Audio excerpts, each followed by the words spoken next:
नमस्कार। योग क्रिया साधन है, साध्य नहीं। योग का सामान्य अर्थ होता है जोड़ना। आत्मा को परमात्मा के साथ जोड़ने की प्रक्रिया को अध्यात्म भाषा में योग कहा जाता है। इसे आरंभ करने के लिए जिन क्रियाकलापों को अपनाना पड़ता है उन्हें साधना कहते हैं। साधना अपने आप में एक छोटा उपकरण मात्र है। इसका महत्व इसलिए है कि वह साध्य को प्राप्त करने में सहायता करती है।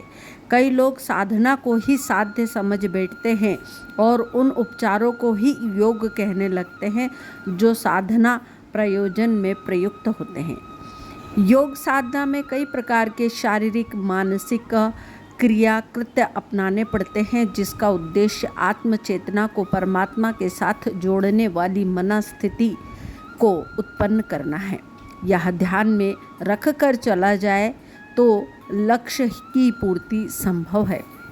यदि चेतनात्मक परिष्कार के लिए प्रयत्न ना किया जाए और मात्र उन क्रिया कृत्यों को ही योगाभ्यास मान लिया जाए तो उस भ्रांति के कारण घोर परिश्रम करते रहने के कारण बेल की तरह वह व्यक्ति बना रहता है। शारीरिक श्रम, आसन, प्राणायाम, बंधन मुद्रा, व्रत, मौन, नेति, धोती, वस्ती और कपालभाति, भूमि शयन, सर्दी गर्मी सहन, कीर्तन आदि कितने ही उपचार काम में लाए जाएं, इनका उद्देश्य स्वास्थ्यता और समर्थता में पवित्रता उत्पन्न करना, ताकि भार से लदे व्यक्ति को आध्यात्मिक प्रगति की मंजिल पार करने की सुविधा हो सके।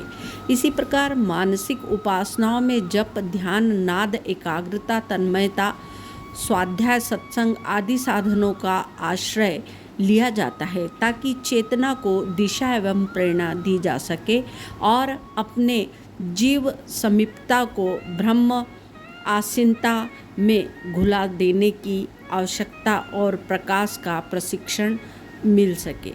इसी तरह से योग की चित्त वृत्तियों को निरोध कहा गया है।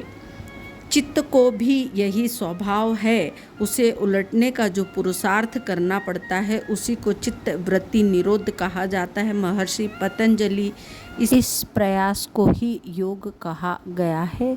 स्वस्थ रहें, निरोग रहें।